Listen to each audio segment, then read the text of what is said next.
Well, welcome to NRB Live. We're glad to have another edition here for these live streamed interviews and conversations, both on our YouTube channel and Facebook page. And we want to welcome you, everyone who's joining in on either of these platforms.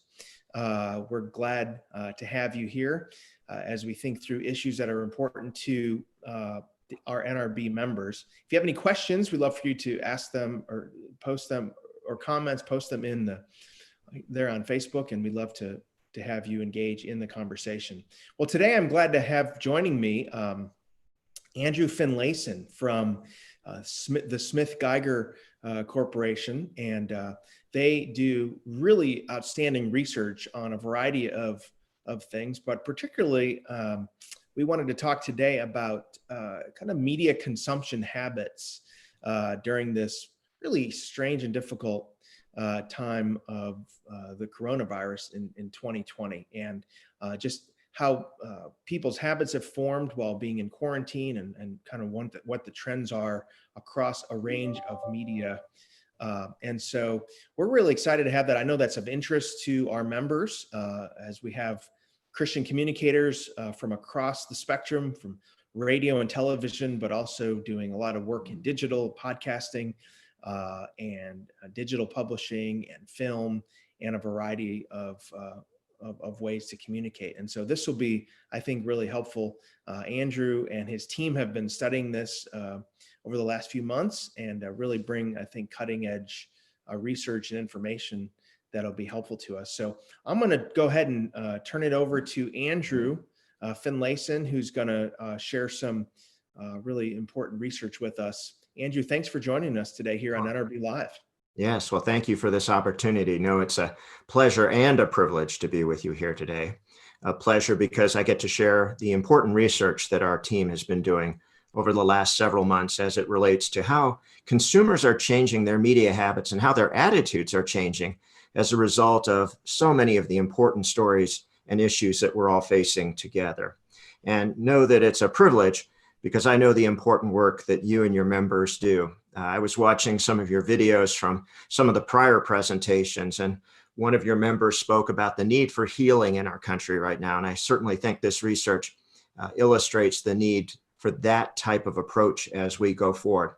We've got a lot of data that we'd like to share, so grab a cup of coffee or a cup of tea or whatever you're drinking these days, and piece of paper and pencil. We're going to move very quickly through a lot of information that we want to share with you.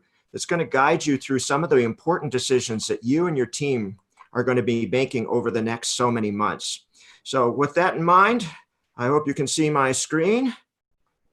And if it's there, as it was mentioned, we have been doing a lot of research related to how people are changing. And it's often said the most important question in any business is, how is my customer changing? Well, this research illuminates a lot of the ways that media consumers are adapting to all of the issues, again, that we're facing together. You can see that we started it with a phase 1 research project that was in March. That was shortly after we started to see the cancellations and the closures as COVID-19 first made a significant impact on the United States. And we've kept that up every month since.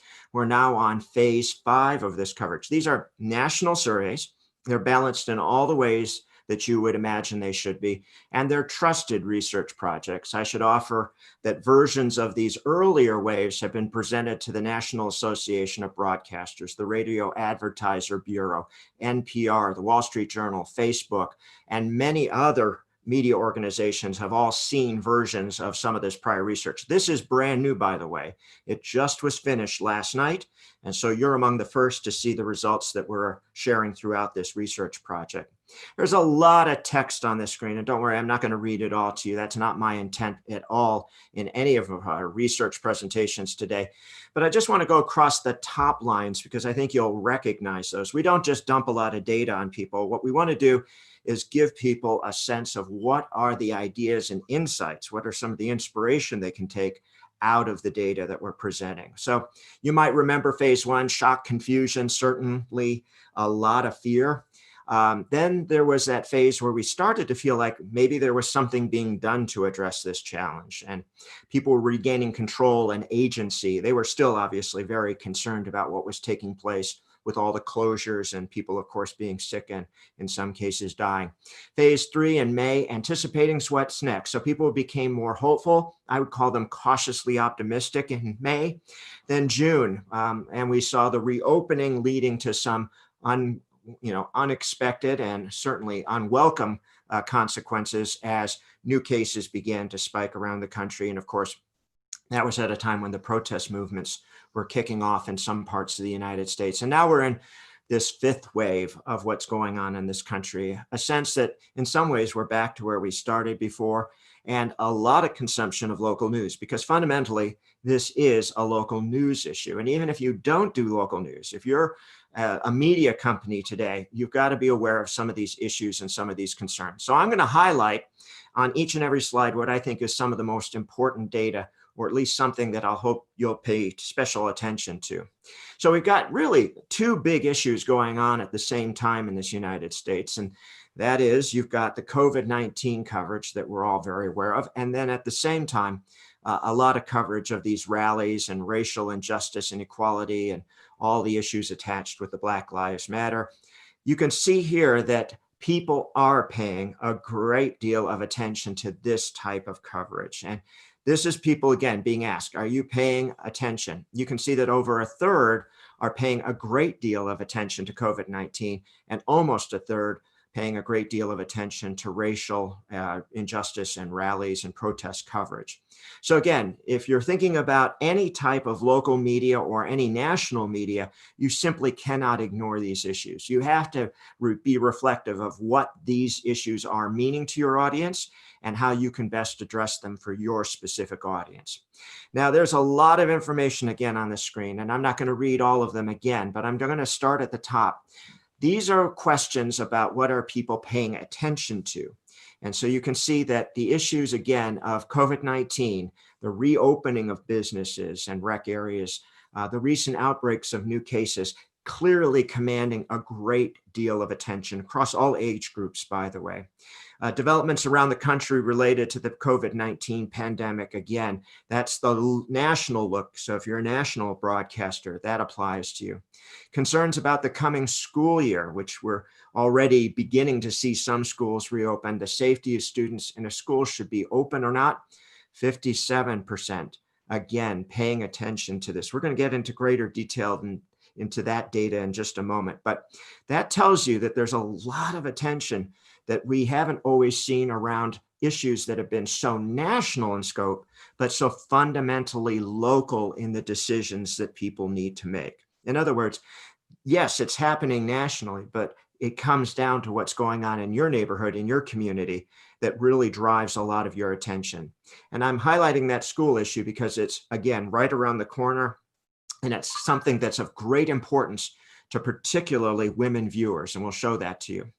Now, this is a paying attention to news coverage from a different angle. And like everything else in society today, there's a political aspect to it. I was just on the phone with somebody who's a big newspaper publisher representative, and they were saying it's so odd that everything today has to be done with not just the question of what does it mean to America, but what does it mean to the different people of beliefs in America right now.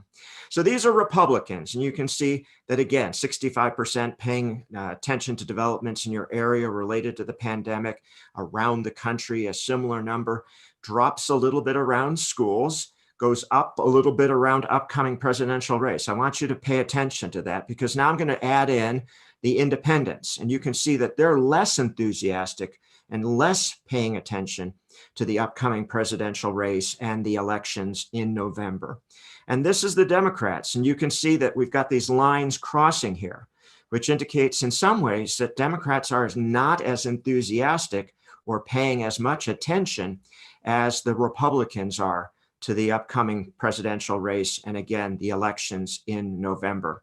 Again, lots of information on here, but I think it's important for us always to be mindful that there are these political divides as we're talking about almost any issue in America right now.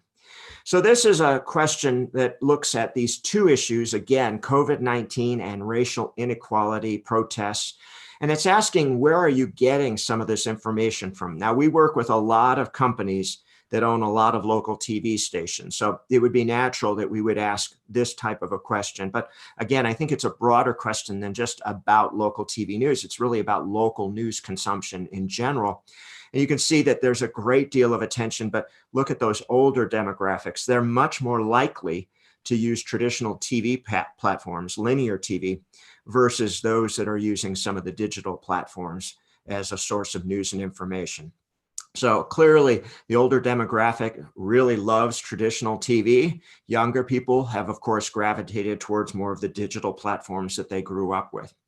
Now, this is looking at media reliance, varies by age, overall platforms, but on the left-hand side, you've got the top 5 sources for COVID-19 coverage. Then on the right-hand side, top 5 sources for racial inequality protest coverage. And what do you see? The number 1 source for COVID-19 coverage, both for that and racial inequality, is Facebook. This tells you the power of Facebook in our world today as a source of news and information, not just as a place to check out what your friends are doing.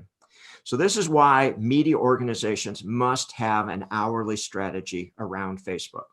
When I talk with local media organizations about the power of Facebook and use this data, it says to me that they must be on Facebook for 3 reasons. 1, to connect with the massive audience that's there right now. And many of your users, your listeners, your viewers are using Facebook right now. So that's the number 1 thing. Number 2 is that you obviously have an audience that's interested in news content.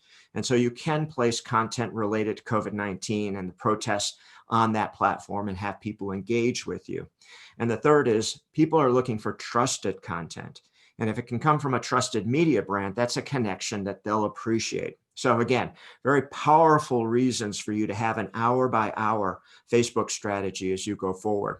But I'm going to highlight YouTube here. And there's a couple of reasons for that. One is you can see here that it's actually a larger source of COVID-19 coverage and a larger source of racial inequality and protest coverage than the cable news channels. That's important because that tells you, again, there's an opportunity for any media organization to be on YouTube and effectively connect with their consumers, to give them introductions to the brand. Brand awareness is a good reason for you to be on YouTube, period. But it's also a way possibly to redirect them to your traditional linear platforms or your other digital and social presence. For many years, I was a digital and social consultant to a late night talk show. And we very much focused on YouTube as a way to connect with particularly younger consumers. And, you know, by the time I finished that project, we were up to, I believe, 13 billion views. That's right, 13 billion views on YouTube, which just, again, gives you a sense of how powerful that platform is as a way to connect. You're probably looking across the bottom there. We're going to get into that data in a little bit greater detail with this slide here, which is looking at, again, COVID-19 coverage, just that alone, as sources of news and information. So again, Facebook, very powerful. Google, if you haven't given your SEO and web team a hug, this is a good time to give them one virtually. Local TV news programs, but you can see right behind it, YouTube. And again, look at the different ages and how they fluctuate. So traditional media, again, being very appealing with those older demographics, and alternatives like Google and YouTube and Instagram being more popular with that 18 to 34-year-old group there. But Facebook, again, a strategy you cannot ignore any day, but particularly during this crisis as a way to connect with the consumers. Now, one of the things that we like to do is not just talk about media habits. We like to be more holistic and ask people, what are some of the things that you've done within the last 24 hours? So again, the power of Facebook right off the top there. Left the house and wore a mask when you were out in public. That's something that over 1/4 of the audience has done. Spent time on Instagram. And so that's something I'd like to highlight, because Instagram isn't just the place for happy news anymore. You know, it used to be a lot of people would use Instagram to escape the news of the day. But increasingly, what we're finding in our research, and you've seen some of the data here, is that particularly among younger demographics, it's a way for them to get news and information into their life. So infographics and short news stories on Instagram are very much a reality these days as we go forward. This is page 2 of all these recent activities. You probably recognize some of your own behaviors as you've been glancing through this list. But I want to highlight this one here. Traveled more than 25 miles from your home. Only a small portion of the audience has done that. And if you continue down that, you're going to see, again, some very, very clear signals that people are still very cautious about leaving their home. You know, this one attended a religious service at a house of worship. Now, again, this is within the last 24 hours of when they took this particular survey. But the bottom line here is that we need to be aware that Americans are not right now willing to travel great distances, that staycations are really a thing. And if you can speak to that and tie your brand in with that, you're going to have an effective conversation with what people are actually doing in their own lives right now. Now, this will interest anybody who's in local media and broadcasting in particular, is when are people consuming content? So this is looking at when did people who follow COVID-19 or protest via local news consume that content. So you can see here the changes over time. And the green line is the most recent survey. So the good news for local media in many parts of the United States is mornings are back. They're increasing the number of people who are watching their morning news. And that's because people are falling back into more of their regular routines, even during the summer.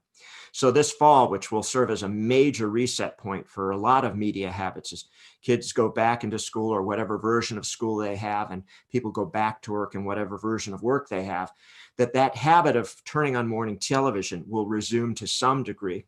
But I'm going to highlight something here, and that is the power of 4 to 5. You know, a lot of TV stations have launched 4 to 5 o'clock newscasts, and it's now becoming that first check-in of the day. And a lot of people are available to watch it now because they are at home. So we're seeing some really important changes in when and how people are getting information in their lives. And this idea, again, of being at home and available to the TV screen changes the conversation that you can have.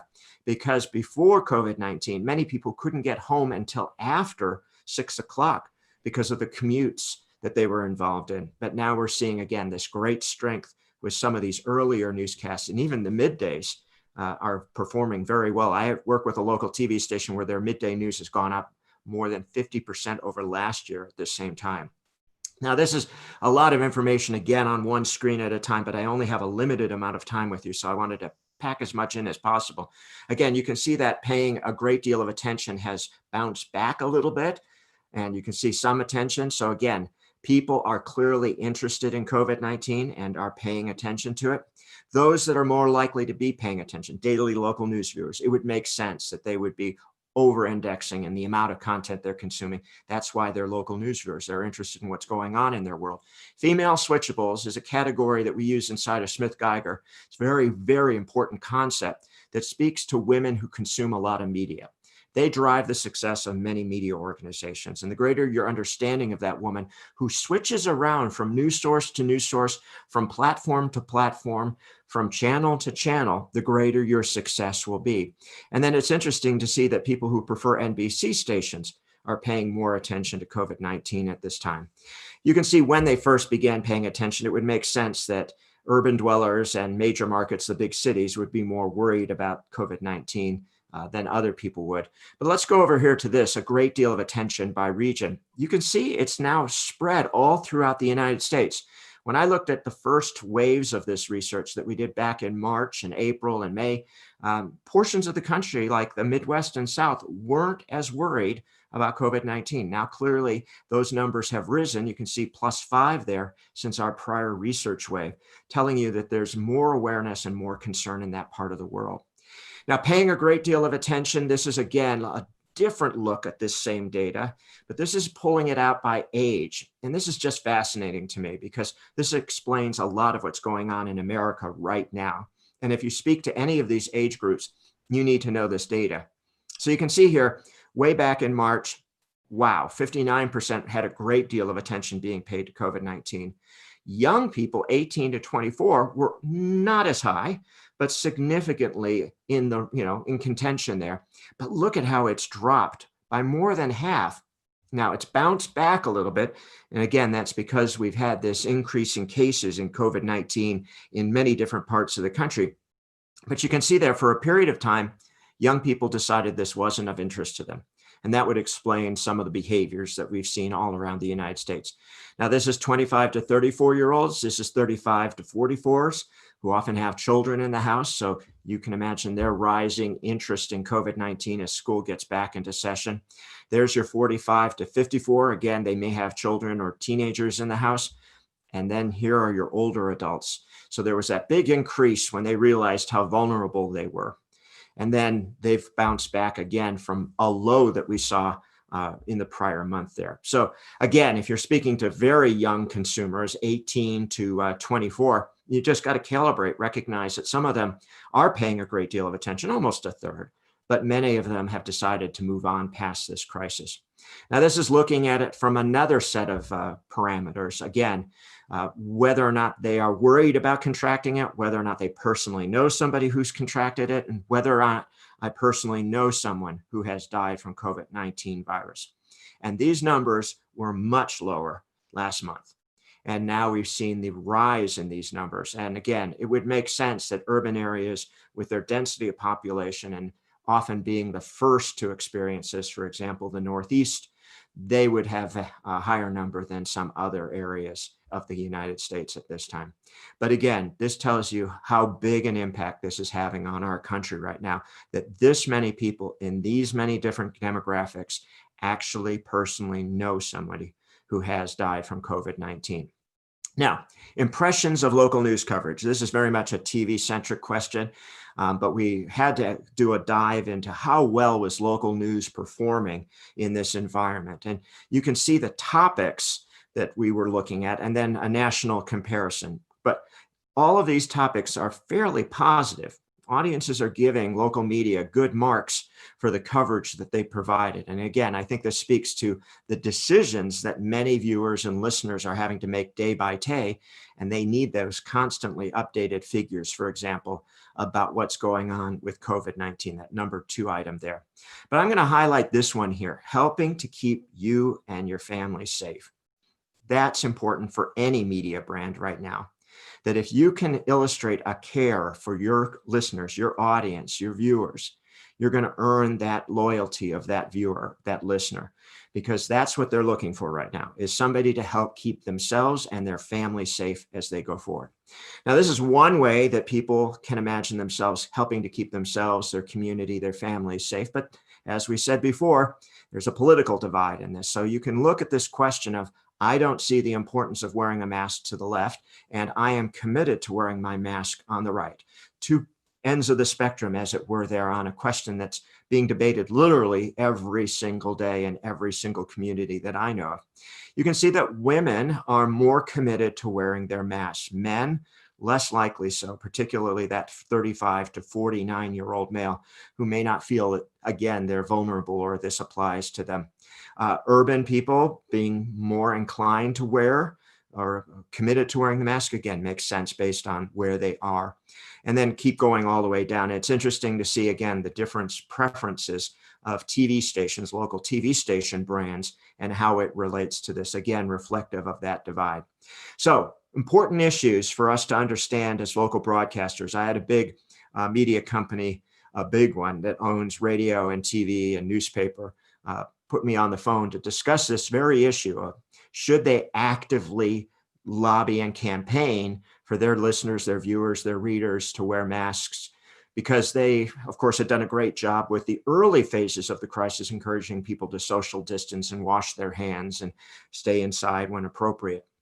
And they took this data to reflect on, that they could knowingly urge people to wear masks, but know that there would be some people in their audience that would not be happy with this. And this is that political divide, again, reflective of, again, a range of questions here. I'm not going to go through all of them here. That first one, though, I understand the importance of social distancing, and I'm working hard to adhere to these guidelines. I could actually offer that that's a media success, that prior to January, very few Americans had ever even heard of social distancing. And now almost all Americans understand it. And then many of them, of course, embrace it. We could, again, go through the political divide here. You can see that on one issue of the federal government should be doing more to keep us safe. very clear divide there with -9 with Republicans, +14 with Democrats in that regard there. But again, this idea of people are very concerned about whether or not there are increases in cases in their area is something that applies to any media company, any broadcasting company that needs to be aware of that issue. Now, we don't just look at whether or not people use media. We also ask the question, do they trust that media? And in this case, what we find is the more you trust certain types of content, the more you use it, the more you trust it. The more you use it, the less you trust it. So the more you use local TV news, you can see there 61% trust that source. So those are users of local TV news. They over-index in their trust levels with it. So again, local TV showing its strengths in this area here. But Twitter, again, people who use it see content that they don't trust. And the same thing goes now for Instagram, which again is becoming a news environment, Facebook and so forth as we go on throughout this. Now, back to school. I promised a little more information related to that. Here's 3 slices of that particular issue. I'm concerned that opening schools and having students face-to-face in the classroom will create a health crisis. So as schools start to reopen, this is a critical issue in this country right now. 56% not willing to send my child to school given the recent pandemic. So a lot of anxiety, a lot of concern, a lot of fear, you could argue, around this issue. 36% though saying there are some risks, but it would be better to have students back in school where they can benefit from regular classroom instruction. So again, very much a landscape where a lot of people feel a lot of different ways right now, but clearly a concern about this. Now, this is women and men, and then political affiliations related to this issue of comfort levels with opening schools. So again, if you want to just break this down, you can see here that we've got a clear division again taking place. Women, particularly older women, much more cautious about whether or not schools should be reopening right now. Political affiliation, you can see the divide there, 27 to 49%. This is a look at a different set of issues related to this upcoming school year. I'm not concerned and don't believe that we need to make any specific changes. I'm not concerned and think we can make adjustments. Again, you can read through that right there. But this is where we stand right now in this country. 10% are not concerned. 14% are concerned but think we can make adjustments. 17% concerned but want to wait. I'm concerned, but think that there may be ways to open, but still, again, I'm convinced it would be a major mistake. 39% of the audience right now. And again, older Democrats particularly anxious around that issue. Now, what are the sources of information that people are using and trusting? Well, we wanted to ask a bigger question than just media. We wanted to ask about some of the resources that are out there right now. And again, a division in this country. So you can see here, Republicans finding the governor to be something that they might turn to, but obviously they trust President Trump regarding this crisis. This is Democrats, and they are the polar opposite on that last question, but they very much believe much of what Dr. Fauci is saying right now. And these are parents with children at home. So those people that have a lot at stake here, they have different factors, but again, showing that they're trying to get information from many, many different sources. So one of those things that you want to pay attention to as we go forward. Now, you've been very patient in listening to me. I always start on time and I always end on time. So this is going to be my last slide. It's recent social media usage. I stressed throughout this presentation the need for media brands to fully embrace the possibilities of social media because of, again, the audience's use of it right now, but the opportunities then to connect with your audience and be able to point them to your particular traditional or digital platforms. It's what we call conversational choreography at SmithGeiger, that if you can appropriately place content on Twitter, Facebook, Instagram, Pinterest, YouTube, that you can create the right conversations and then choreograph those people's movements so that they want to come and join you again on your main platforms here. But I wanted to finish with this slide because it shows again what's going on with people's use of social media that media companies should be aware of. So it wouldn't surprise you that people are using it to stay in touch with friends and family, to catch up on old friends. Social media has always had a significant component of that. But watching news videos, that's important for us to recognize that more than a third of the audience, again, is actively using social just for that one aspect of news content. To feel less isolated, to see if anyone you know is sick from COVID-19 virus. That's a strong increase in that number. To get the latest news from local TV, again, showing the appetite for local news content, to get updates from local officials, to follow social justice. That's a behavior of some of the audience. To connect with other members of your church, synagogue, mosque, or temple. That's grown in 1 month, telling you again that people are very anxious about what's going on with other people's lives that they care about. To express your dissatisfaction with the mask requirements or shelter at home. So there is a protest against those kinds of requirements right now. But I'm going to finish with this thought, and it's something that I think speaks very much to your mission as an organization and what you do for your communities, and that is to feel less isolated. Clearly, Americans are feeling that right now. And I started this by saying, there needs to be a healing in America right now. I think local media and national media can play a role in helping us heal as we go forward. So I want to thank you for your time and attention. I want to thank you for all the good work that you do in servicing your communities. And I want to thank the NRB for giving us this opportunity to share some of this data. If you have any further questions, you can reach out to me at andrew@smithgeiger.com, or you can reach out to me on LinkedIn. It's Andrew Finlayson, and we share a lot of our research on LinkedIn as a community service there. So I'm now going to hand it back over to Dan and the rest of the team at NRB. And again, thank you for this opportunity. Andrew, thank you for joining us and sharing that important information. I think there's a lot there for us to process, and we're going to be finished here in a minute or two. But I wanted to see if you had time for a couple of questions. Of course. One question we got from Facebook was, how big is the sample size of a research survey like this? Sure. So they vary precisely, but they're generally around 1,200. And again, it's a national survey. It's done off of census data. It's demographically balanced. It's geographically balanced. Again, this meets the highest quality standards of organizations all around the United States who have come to depend on our research. We can give you a much greater detail look at our study, but I usually don't want to waste 10 minutes off the top going through all the parameters that we do. I hope that answers the question. Let's put it this way. I'm presenting to a part of the Defense Department in a week and a half. They have seen previous research and they trusted enough that they wanted to see our latest round of this research. One of the things that's intriguing to me is just the importance of local news. And I guess my question is, do you attribute that just because this is such a unique crisis in that it's a national crisis, but it's also very local in terms of, openings and school and all that stuff? Or are people turning to local news because they're kind of dissatisfied with national news? How do you explain that dynamic with? Yeah, no, it's a great question. And you did pick up on it. It's seen throughout this research. And it's not, again, because we intended that to be the case.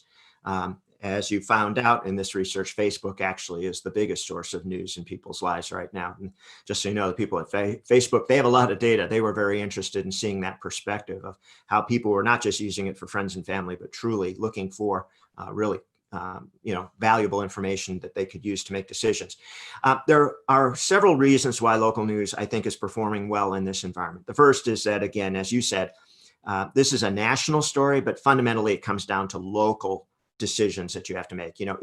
Is the county that you live in allowing stores to reopen? And if so, what kind of stores? Are you being required to wear a mask? That's a city by city requirement in some cases. I live in an area where there's a different requirement than the next city over. And then, of course, we hope, and it's certainly shown in this research, that local TV news has earned the trust of the audience over the years. In some ways, local news is less polarizing than the national media. The national media is often seen through the lens of some of the big stories that have happened, the big political issues that have taken place. And so people often take sides on which news source they think is the most reliable. And local news generally doesn't play in that same political space. They certainly don't have the talk shows and the panel shows that drive a lot of the big national cable channels. And so as a result, you don't see a lot of that polarizing debate taking place on local TV. That's not to say they don't cover these issues and the debate that's taking place. They just don't have those, angry panels of people yelling at each other for hours a day.